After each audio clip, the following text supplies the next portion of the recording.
parecer cansina, pesada, pero cuando yo digo que este programa me da la oportunidad de acercarme más a la gente, es que es verdad. ¿Saben? Yo llevo muchísimos años aquí, me vine con 21, tengo algunos más, o sea que prácticamente me he criado en Vélez. El venir de fuera y tener la suerte de tener familias que son como tuyas, es muy bonito. Y la familia Conde Lobato siempre ha sido muy especial. He tenido especial predilección porque ha sido así, de nuestro querido Pepe Luis, pero Salva, su hermano, y ustedes lo conocen de sobra, siempre ha estado ahí. Y es de esas personas que le tengo muchísimo aprecio y de que prácticamente no conozco de su vida. ¿Por qué? Bueno, pues porque como no hemos dado ya como que nos conocemos de siempre, pues me estoy y nos vamos a enterar de muchas cosas más de cerca que vamos a compartir con él. Así que lo primero, Salva Conde, gracias por abrir tu casa, por abrirnos este espacio y por querer pues indagar en esa familia Conde Lobato, en tu inicio, en tu vida y en tu camino. Muchas gracias a ti y a ustedes por venir, por acordaros de mí, que yo soy muy poca cosa, ¿comprendes? Pero vaya que yo encantado como siempre, y te hago una advertencia preliminar cuando tú hablas de tu llegada de Durca, preciosa. Te conozco y te quise. La primera entrevista se le hizo a tu hermano en Radio Costa, ¿eh? La primera entrevista que yo hice a alguien de Vélez fue a Pepe Luis Conde en Radio Costa. Yo llegué a Belevisa, aquí abajo, ¿no? Con Fosforito, con mi amigo Antonio Fosforito, que me pidió, será Claudio, que le decía, hola, una entrevista, estamos riquitos, Mersol, y yo fui, y te vi allí, la primera vez que yo te vi, ya tenía cara de artista tú, ¿no? Preciosa, era una niña comina, sí. Guapísima. Ay, Salva, cuéntame de esos recuerdos que tienes de tu infancia, porque además eres más chico. Sí, aunque Pepe Luis decía que era menor que yo, Pepe Luis lo decía, pero en todas partes. Yo era 14 meses menor que Pepe Luis, ¿no? Éramos 4 hermanos. Guillermo Mayor, Antonio, Pepe Luis y yo. Pero Pepe Luis decía que no, que el menor era él. ¿Eh? Yo le decía, eso es que mamá se equivocó, porque siempre nos ha dicho lo contrario, ¿no? Yo nací con Pepe Luis, igual que Pepe Luis. Bueno, mi vida ha estado siempre ligada a Pepe Luis, vamos a hablar mucho de Pepe Luis, eso es lógico, ¿no? En mi casa... Además, sois los más conocidos, así a nivel de... Sí, pero incluso en el ámbito familiar, a mí, mi niño y todos nos conocían por los hermanísimos. Éramos los hermanísimos, ¿no? Bueno, entonces vamos a tener que hablar de Pepe Luis, pues mi vida siempre ha estado vinculada a Pepe Luis, y Pepe Luis a mí también, ¿no? Pepe Luis y yo nacimos en la Plaza San Juan de Dios, en el barrio Pilar, que yo me siento muy orgulloso. Y siempre digo que, bueno, porque fue una casualidad, que yo no creo en las casualidades, pero si examinamos los distintos emplazamientos de Vélez, veremos como del barrio del Pilar van haciendo las fuerzas grandes del arte, de los artistas en Vélez. Juan Breva nació un tiro de piedra de la Cruz del Cordero, allí nació Pepe Bonilla, allí nació Pepe Luis, había muchos artistas. Bueno, pues y de allí, yo viví allí hasta los 9 años, pero tengo una infancia preciosa y triste en algunas cosas que ahora te contaré. Y luego nos vinimos a la Plaza de las Carmelitas, que es donde prácticamente yo me he criado, donde está el Banco de Sabadell. Mis padres tenían ahí una pensión, La Palma, con un bar, una casa de comida, y ahí nos criamos. Esa fue otra circunstancia en la que yo no creo, pero que a Pepe Luis a mí nos marcó muchísimo. ¿Por qué nos marcó muchísimo? Porque en aquella fecha, finales de los años 50, a Vélez venían muchísimos teatros, circos. El teatro argentino, el Lido, todos venían y se hospedaban allí en la casa. Luego venían pequeñas compañías de artistas que recorrían los pueblos de aquí de la comarca, Torrón, Nerja, iban por aquí. conocíamos muchísimo a todos los artistas, estábamos metidos, Pepe Luis, ahí metidos incluso en los circos, después cuando era un circo puro, que por eso nos gustaba tanto Pepe Luis a mí el circo.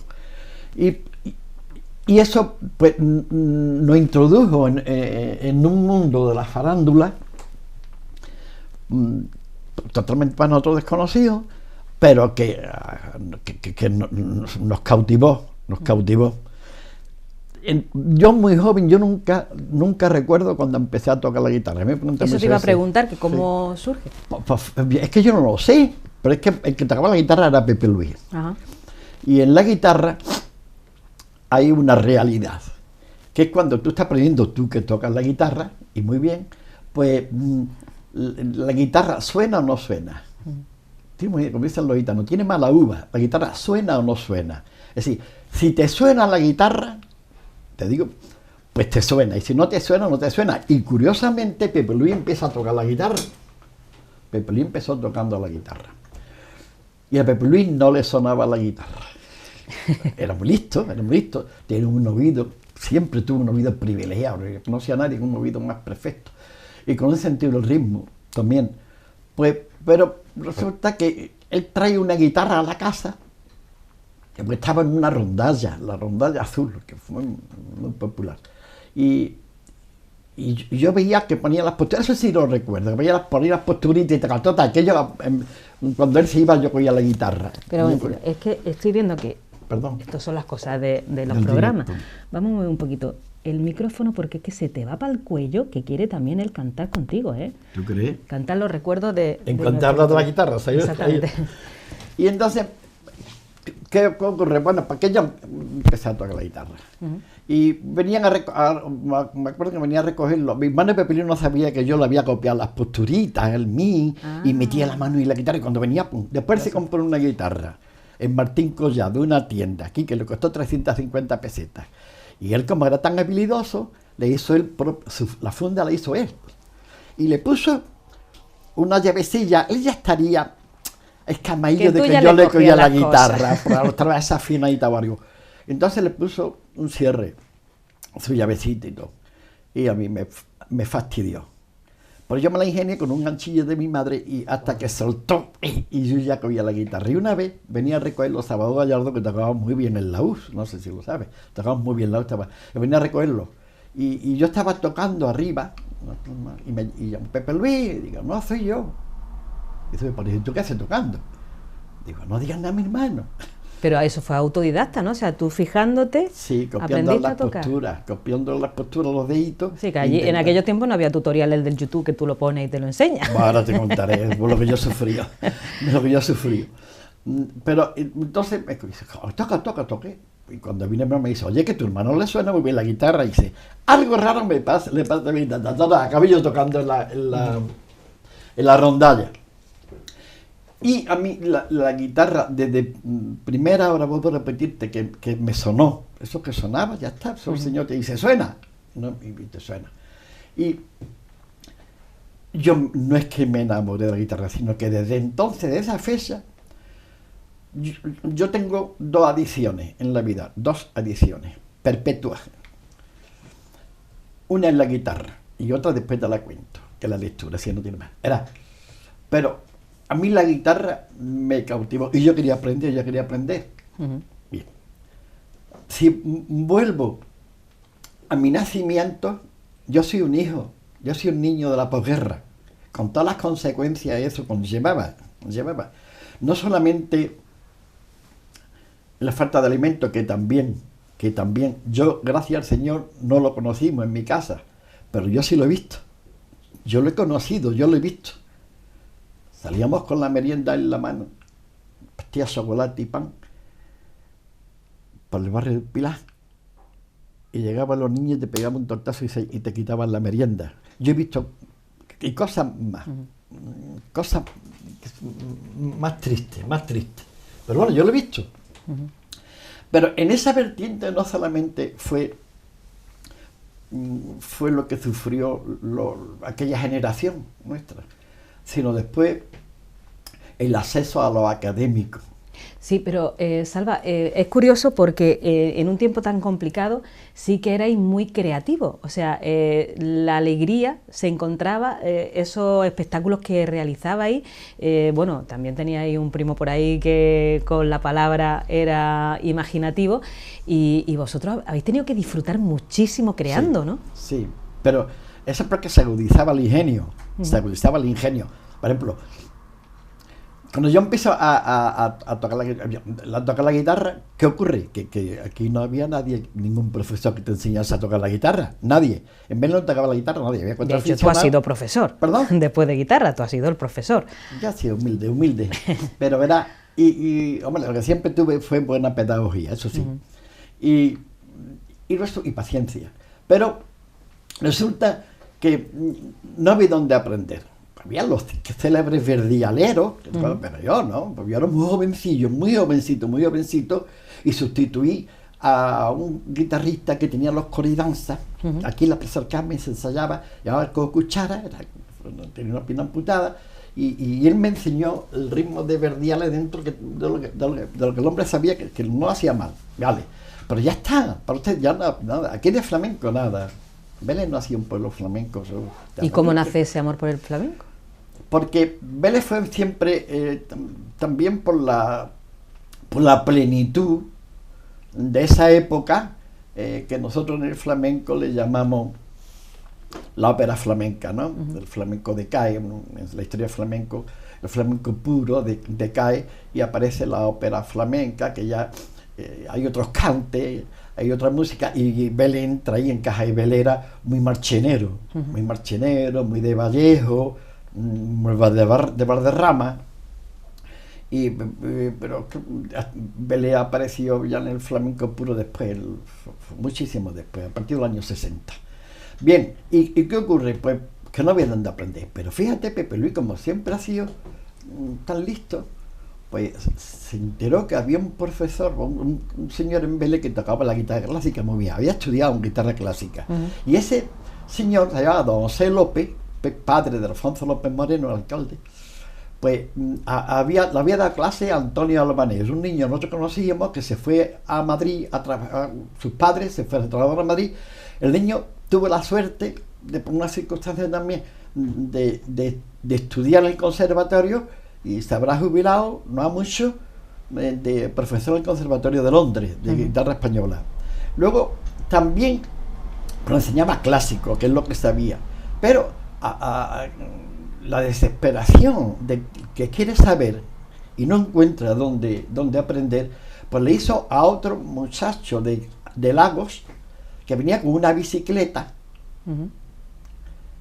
y fue y le pidió que le enseñara algo de tocar la guitarra, que era Carlos Ramos del Corral. Otro día preguntaba en Facebook, ¿quién es Carlos Ramos? Carlos Ramos es un gran guitarrista que después lo conocimos, el año 72, que vino aquí, fue muy amigo mío, año 72, y fue un guitarrista que aprendió, que don José le enseñó lo que podía, y después él como pudo, no sé cómo aprendió flamenco, pero flamenco de aquella época, tocó una vidalguita, tocaba una guajira, tocó unas colombianas, para ahí va. Y una ocasión que estaba Pepe Beltrán, niño de Vélez, se estaban enrolando en una compañía de las que ellos que se montaban para el verano con Pepe Marchena, y Pepe Marchena se quedó sin guitarrista, lo recomendó, fue Carlos Ramos, y Carlos Ramos estuvo 5 años de guitarrista con Pepe Marchena. Pero después, con un grupo de baile, con un ballet, se fue a América y se quedó a vivir en Washington. Carlos Ramos después estudió mucho y era un maestro, yo lo conocí. Pero Pepe Luis se coló ahí con don José, le querían gracias, tan jovencillo con su guitarrilla, y de ahí aprendimos nosotros el virtuosismo del trémolo y del arpegio. Claro, por eso, con mucha humildad, ¿no? Los arpegios que yo hago son de don José, son clásicos, eran de la escuela clásica, ¿no? Y eso igual. Y Pepe Luis lo aprendía, pues lo aprendía yo. Claro. Ahora, ¿cuál era el problema? Continuar.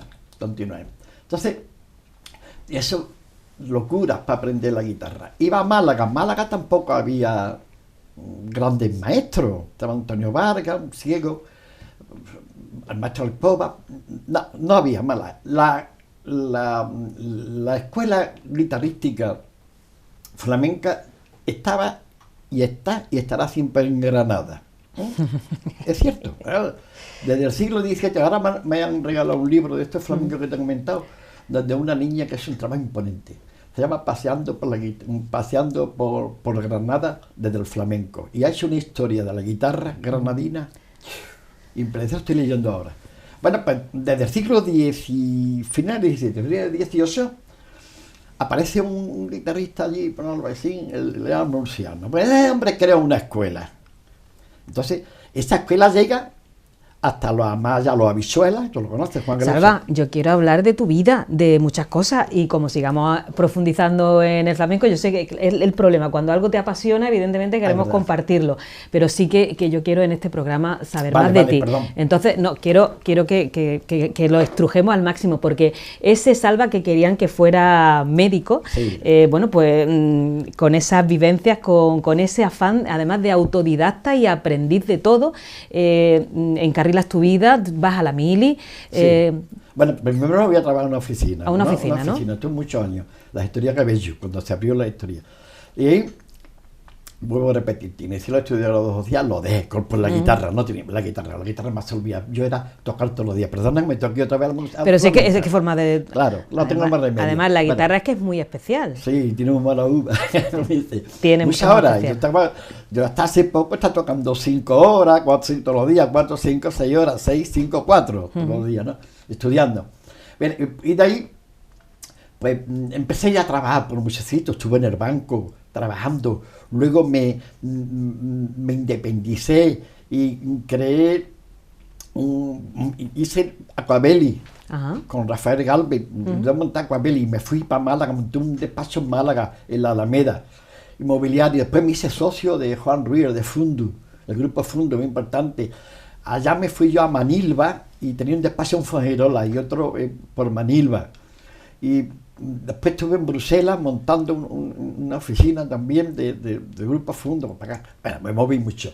Cuando viene la crisis del 79, pudo ser, sí. Cuando llega la crisis, también me coge yendo y viniendo a Bruselas, ¿no? Y me di cuenta de que teníamos 200 y pico apartamentos que vender, y eso nos los tragábamos nosotros como una plantilla donde yo también era responsable, ¿no? Y entonces hablé con Jorge de Fondo y digo, yo me voy de aquí, porque es que lo poco que ganas me lo voy a gastar, ¿no? Empezamos a despedir empleados. Y entonces, pues fui una vez, estaba yo en Marbella y me encargaron de comprar una gasolinera. Y yo no que había comprado una gasolinera ni sabía nada. Yo ya me iba a venir para Vélez. Y resulta que voy a un grupo importante que hay, no el grupo más grande de España de gasolineras tan malas, llama Desi, y voy a comprar una gasolinera que tenían ellos en La Cala. Y entonces sale un ingeniero que después fue mi amigo mío y llamó a uno de los socios, un alemán, a Dick Mitchell, y me dice, mire, nosotros no vamos a vender ninguna gasolinera, pero como esto se empieza es incipiente ahora la compraventa de gasolineras porque acabamos de aterrizar del monopolio de Cepsa, el libre, pues hágame usted 5 gasolineras. Hola. Y ahí es donde ha desarrollado... Y me cuantifica. Y me cuantifica. Una millonada. Bueno. Pues entonces yo me digo, ¿y ahora cómo se monta esto? Porque yo ni he montado nunca una gasolinera, ni sé cómo se hace esto. Entonces me vine aquí. Digo, por lo menos los suelos aquí los conozco. Y de buena primera, pues, sufriendo mucho, pasando mucho, aprendí cómo se tramitaban los procedimientos, ¿no? Y hice la gasolinera que hay en el Trapiche, la Resol, la que sale. Hice la que sale a la izquierda de Torremarcia, Caleta de Repsol, que después la bandera de Resol. Hice una en Nerja, hice otra en Benalmádena. Me hice 5 gasolineras. ¿Cuántas gasolineras has hecho en tu 54. 54, madre mía. Y la última, una cosa, el último negocio de gasolinera que yo hice, bueno, no el último fue, no, después hice otro en Benambragosa pequeñita. Es increíble la capacidad de trabajo que tienes, Salva, porque no solamente hablamos de todo eso que estás hablando de trabajo, sino la pasión de la guitarra que no la dejaba, la de la lectura, más tu familia, más el coro, más, bueno, los carnavales, o sea, esa pasión creadora. ¿Cómo has tenido tiempo? Y sin hablar de los pregones, que bueno, la palabra, ¿cómo surge de tu alma? ¿Cómo surge en el papel y donde quiera que la traslades? Yo el primer pregón que hice fue en el año 1991, para mi bendito Señor del Huerto, tengo mucha devoción. Y lo hice en La Peña, fíjate, en La Peña. Me acuerdo que era a la 1 de la tarde, un pregón muy atípico. Y yo recuerdo que estaba muy nervioso. Estaba con Julián, el padre Julián. Y digo, yo voy a tomar algo. Y dice, pues tómate una tila. En vez de tomar una tila, me tomé un whisky con agua. Eso está mejor. Total, hice el primer pregón. A partir de ahí, yo qué sé. ¿Cuál es el que más ilusión te ha hecho? Perdón, es una pregunta un poco mala. No te voy a preguntar eso porque no. No, sí, yo te lo contesto. Mira, yo creo que eso es demasiado pregones. Que, no es... Porque además han sido pregones propios y ajenos. Bueno. Eso no se dice, pero bueno. Sí, que no pasa nada. Le hice pregón a Pepe Luis y a una amiga. Pero... No, ¿verdad? Pero a nivel personal, ¿cuál ha sido el que...? A mí el que más me ha marcado es el penúltimo, el que tenía que hacer Pepe Luis, que lo hice yo. Por eso creo que ni me gustó, pero es que era terrible. Pepe Luis había muerto y Pepe Luis, nuestra cofradía lo había nombrado pregonero para el cincuentenario. Yo había hecho el de las bodas de plata, de mi Cristo y de mi Virgen. Le había hecho otro pregón también al Cristo, me presentó Paco Hernández en el claustro del hospital, precioso, de San Juan de Dios, ¿no? Y luego, pues, acordó la cofradía que fuera Pepe Luis. Pepe Luis estaba muy ilusionado. ¿Cuándo vamos a empezar? Me tenía loco. Empezaremos, no tiene nada que hacer. Tengo que contar la historia de la cofradía. Pues la historia de la cofradía es tuya y mía, es de Juana Costa, tuyo. Mira, si esto para nosotros no tiene nada que hacer, eso se hace rápido. En 2 días hacemos el pregón, no te preocupes. Que no, bueno. Cae enfermo. Santo Dios. Cae enfermo, y se nos va en tan poco tiempo. Entonces queda la cofradía y dice, pregón la ciudad. Yo no hago el pregón.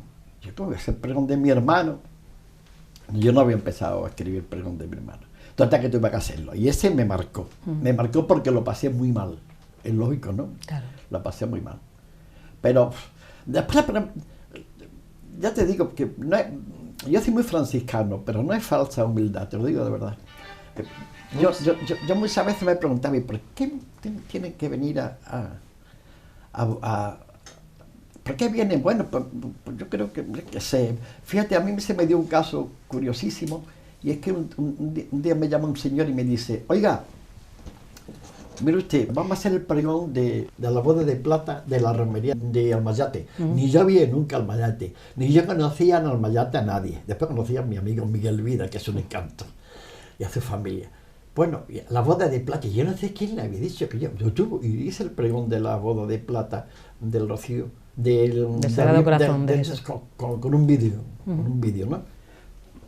Y después, el que tú hiciste último, que me mejoraste, como es lógico, sí, claro. Eres San Francisco, que fue muy laborioso, por lo que hemos estado hablando antes. Porque tú puedes hacer a una cofradía, a una virgen, a un santo, eso es el pregón, mira, es el pregón de virgen y de santo, el pregón de la feria, de la Real Feria de San Miguel, el pregón del carnaval, ¿qué sé? El pregón de...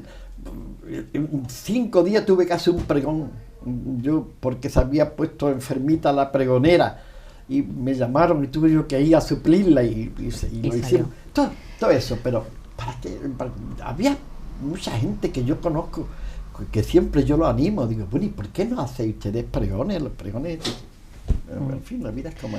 Salva, el mejor pregón sin lugar a duda, el de tu familia. Sí. Tu mujer, tus hijos, tus nietas. Sí. Mira, Loli, por ejemplo, y terminamos. Loli, yo a Loli le debo todo, porque en mi vertiente artística se lo debo todo. Más muy crítica, yo no escribo nada, ni hago nada sin enseñársela a ella. Y ella me dice, no me gusta. Vale. Pero fíjate, todo eso, la vida mía ha sido tan complicada, tan ajetreada, muy ajetreada. Pepe Luis me ha vuelto loco y yo he vuelto loco a Pepe Luis, ¿no? Y siempre hemos estado en mi vida, el año 57 que hicimos el primer espectáculo, siempre liado, componiendo, siempre hemos liado. Y ahora cuando, me acuerdo lo que dice el poeta y terminamos, yo leía, no hace mucho, decía, observo que cada vez me alejo más de la cuna y me acerco más al ciprés. Es precioso, y es una realidad, una realidad. Y ahora cuando tú ya evalúas y tú valoras, santo Dios, lo que el Señor me ha dado a mí, mi familia, yo, hay que darle gracias a Dios. ¿Te imaginabas un presente como hoy? Pues, hombre... ¿Estás feliz? ¿Estás orgulloso de lo que ha hecho? De lo que... Ahora soy un eremita, ¿no? Yo estoy prácticamente apartado de todo. Yo me dedico, me acuesto muy tarde, estoy leyendo, estoy estudiando, estoy haciendo cosas. La guitarra ahora toco menos, mucho menos. Mira, fíjate, no tengo uñas. Y la guitarra toco menos, pero leer siempre, esa es otra tradición que yo he tenido de siempre. Y siempre, ahora estoy escribiendo, me quedan todavía muy complicado, la historia de la copla que se lo prometía a Pepe Luis, ¿no? Pepe Luis, y me acuesto muy tarde, leyendo, estudiando, pero yo me siento muy feliz, muy tranquilo. Si tuviéramos que trasladar tu vida al flamenco, ¿en qué pieza te verías más representado? ¿En qué vertiente? Pregunta más inteligente y complicada. Muy complicada. Claro, porque muchas veces ha sido bolería. Muchas veces ha sido bolería de los jaleos. Yo creo que la seguidilla. Las playeras, sí. Yo creo que con mucha humildad. Yo he sido tremendamente sentimental y sensible. Yo soy muy sensible. Pero como decía Paco Hernández, a mí ya la soledad de espalda ha llegado a la edad de la templanza. Es verdad, pero siempre ha sido tremendamente sensible. La sensibilidad no se compra en el kiosco. Eso tú naces con la sensibilidad, pero dice la creatividad, como decía Picasso, puede venir la musa, pero que te va trabajando, ¿no? Claro. Exactamente. Y tú tienes que machacar. Ahora, por ejemplo, yo creo muy poco. Estoy ido ahí en la historia de la copla, que es muy complicada. Porque estuve de flamenco, tengo una gran biblioteca, hice mucho. Pero es que de la copla no hay mucho. Y ahí estamos liados. Bueno, pues por copla seguimos, nosotros más de cerca. Evidentemente esto tiene un formato muy pequeño que no me hace gracia, pero bueno, se nos acaba. Me hubiera gustado saber más, mucho más de ti, pero no cabe duda que esas lecciones que hoy nos has dado siempre son muy interesantes para conocer. Salva, de verdad, muy contenta de tu vida, de haber compartido este poco tiempo, y lo que me gusta es esa sensibilidad que a la hora de componer en el coro, con ese retama tan maravilloso, con esas voces que tienes a tu lado que son impresionantes, y con ese corazón tan grande que la familia se ha trasladado y se ha expresado. Así que de verdad muy agradecida porque eres tú. Muchas gracias a ti, guapa. Y yo siempre digo que cuando nos podemos equivocar en el camino y podemos dar muchas equivocaciones, errores, pero si estamos en este punto y tenemos este momento es porque algo estamos haciendo bien. Claro.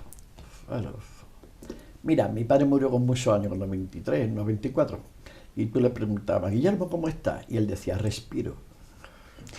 Pues me encanta hacer una paradita para respirar y les invito a todos a que respiren con Salva Conde Lobato en este Más de Cerca. Y la próxima semana, ¿dónde estaremos? Seguro que más de cerca. Muchísimas gracias, Salva. Muchas gracias a ti, guapa. Gracias.